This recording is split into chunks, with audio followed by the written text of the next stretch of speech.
Hi friends, welcome to cbcharepalli బ్రాహ్మణవంటలు. ముందుగా సబ్స్క్రైబర్లకు అందరికీ కూడా హృదయపూర్వక ధన్యవాదాలండి. మా ఛానల్ కొత్తగా చూస్తున్నటువంటి ప్రేక్షకులు సబ్స్క్రైబర్స్ చేయకుండా ఉండేటువంటి వాళ్ళు ఎవరైనా ఉంటే ఖచ్చితంగా మా ఛానల్ని సబ్స్క్రైబ్ చేసుకోండి. మంచి మంచి వీడియోలు మేము చేసి చూపిస్తాము. ఈ వీడియోలో పచ్చడి అండి, పచ్చిమిరపకాయ ఎర్రగడ్డల పచ్చడి. యాక్చువల్గా ఇంట్లో ఏమీ కూరగాయలు అట్లాంటివి ఏమి లేనప్పుడు, లేదా నోరు బాగలేనప్పుడు, అట్లా ఏదన్నా కారకారంగా అట్లా ఏదన్నా తినాలనిపించినప్పుడు ఈ పచ్చడి చేసుకొని తినండి. భలే ఉంటుందండి, కడుపు నిండా తినేయచ్చు. పచ్చడి ఒకటే చాలు, ఇంకేం వద్దురా అనిపిస్తుంది, అంత బాగుంటుంది పచ్చడి. పచ్చిమిరపకాయ ఎర్రగడ్డ పచ్చడి మీరు కూడా చేసుకొని తిని ఎలా ఉందో మాకు తెలియజేయండి. ఆరోగ్యంగా ఆనందంగా ఉండండి. ఈ వీడియో మీకు నచ్చినట్లయితే లైక్ చేయండి, షేర్ చేయండి, సబ్స్క్రైబ్ చేయండి, పక్కనే ఉన్న గంట సింబల్ ప్రెస్ చేయండి. అప్పుడే మేము చేసే వీడియోలన్నీ మీకు నోటిఫికేషన్ వస్తాయండి. ధన్యవాదాలండి. Thank you very much. నేను ఈరోజు ఉల్లిపాయ పచ్చిమిరపకాయ పచ్చడి చేస్తున్నానండి. ఎప్పుడన్నా మనకి నోరు బాగాలేనప్పుడు, కూరగాయలు లేనప్పుడు ఎట్లా పచ్చిమిరపకాయలు ఎర్రగడ్డలు ఇంట్లోనే ఉంటాయి కదా. కావలసిన పదార్థాలండి: ఉల్లిపాయలు, పచ్చిమిరపకాయలు, చింతపండు, మెంతులు, ఎండుమిరపకాయలు, జీలకర్ర, ఆవాలు, ఉప్పు, ఆయిల్ అండి. స్టవ్ వెలిగించినానండి. ఇట్లా జల్లిగంట పెట్టుకోండి, ఇది రోటీలు కాల్చేది, దీనికి ఉపయోగపడుతుంది. పుల్కాలు అవి, ఇవి ఎర్రగడ్డలు ఇట్లా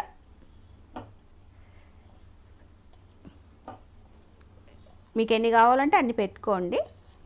ఎర్రగడ్డలు కొలత ఏమి.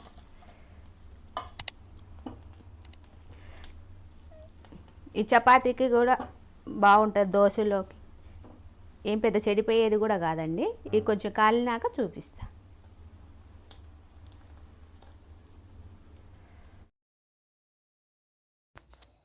ఎర్రగడ్డలు కాలినాయండి, ఇప్పుడు తీసుకుంటున్నాను.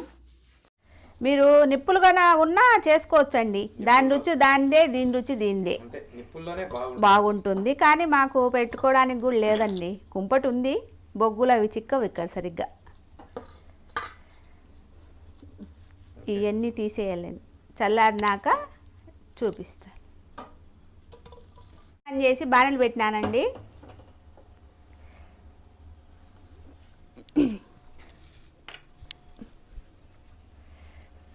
ఇప్పుడు నూనె అండి, ఒక 3 స్పూన్లు నూనె. కొంచెం వేడి అయితే పచ్చిమిరపకాయలు వేసుకుందాం. పచ్చిమిరపకాయలు వేస్తున్నానండి, ఇట్లా తుంచేసుకోండి. నేను ఎప్పుడు ఇంతే చేస్తాను, ఎందుకంటే అవి పేలుతాయండి ఒక్కోసారి, అందుకు భయం.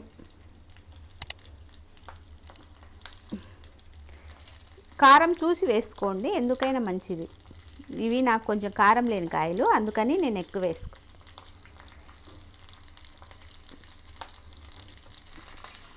ఇది కొంచెం ఫ్రై కావాలండి. ఇప్పుడు కొంచెం ఫ్రై అయింది కదండి, కొంచెం జీలకర్ర వేస్తున్నా, ఒక 1/2 స్పూను. మెంతులు ఒక 15 ఎన్నో, ఎక్కువ వద్దండి, సగం ఫ్రై అయినాక వేసుకోండి. ఎందుకంటే మళ్ళీ మెంతులు అవి తొందరగా వేగిపోతాయి కదా, మాడిపోతాయని నేను ఈ సగంలో వేసిన. ఇంకొంచెం సేపు అయిపోతుంది. ఫ్రై అయిపోయినాయండి పచ్చిమిరపకాయలు. ఇప్పుడు నేను ఈ రోట్లో వేస్తున్నా,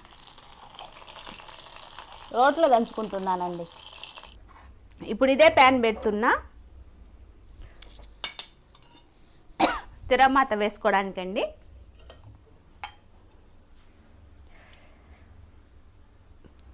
ఒక 2 స్పూన్లు ఆయిల్ అండి,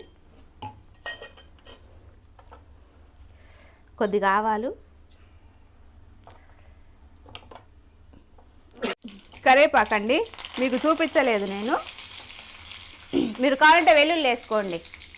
అంటే మనం దంచుకునేటప్పుడైనా వేసుకోవచ్చు, తిరమాతలైనా వేసుకోవచ్చు.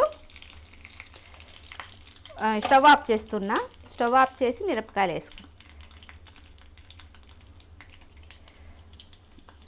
అంతేనండి, తిరమాత రెడీ అయిపోయింది. ఇంకా పచ్చడి దంచుకుందాం. ఈ ఎర్రగడ్డలండి, ఈ పైన ఉండేది మనం పొట్టుతో కాల్చినాం కదా, ఇట్లా ఈ పైది ఉండేదంతా తీసేసుకోవాలా.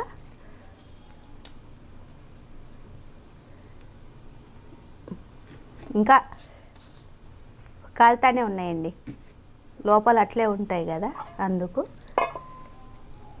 ఇట్లా చేసుకుందామండి. ఇన్ని అంతేనండి.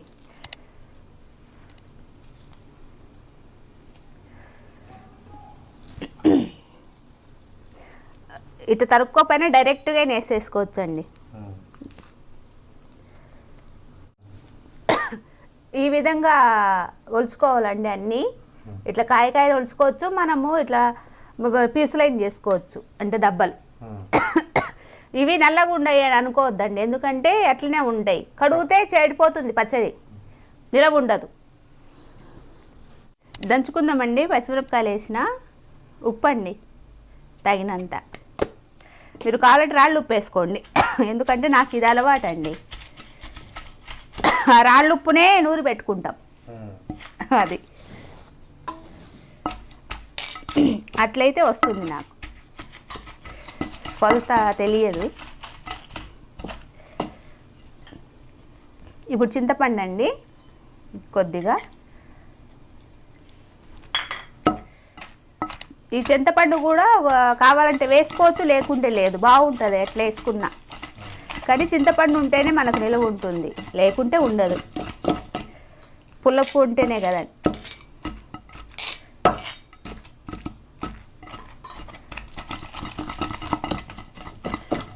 ఇదంతా బాగా నూరుకోవాలి. అయిపోయిందండి, ఇట్లానే ఉండాలా, ఎక్కువ మెదిగితే బాగుండదు. ఇట్లా ఒక్కొక్కటి వేసి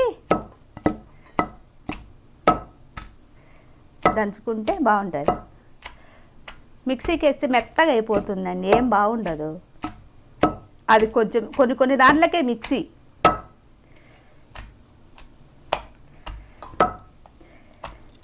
అన్నీ ఇట్లా వేసుకొని దంచుకోవాలి.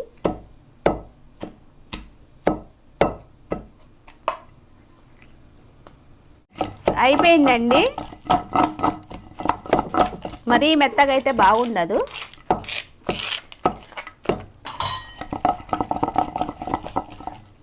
తీసేస్తున్నా.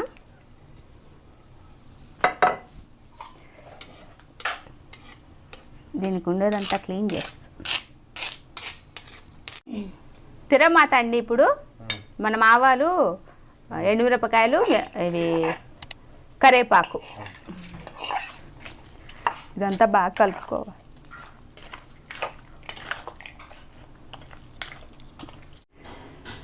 ఉల్లిపాయలు, పచ్చిమిరపకాయల పచ్చడి రెడీ అయిపోయిందండి. మీరు కూడా చేసుకొని తిని ఎలాగుందో మాకు తెలియజేయండి.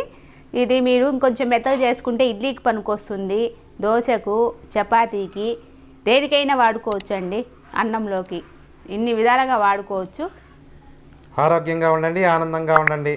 ఈ వీడియో మీకు నచ్చినట్లయితే like, share, comment, subscribe to Sibicharapalli Brahmana వంటలు.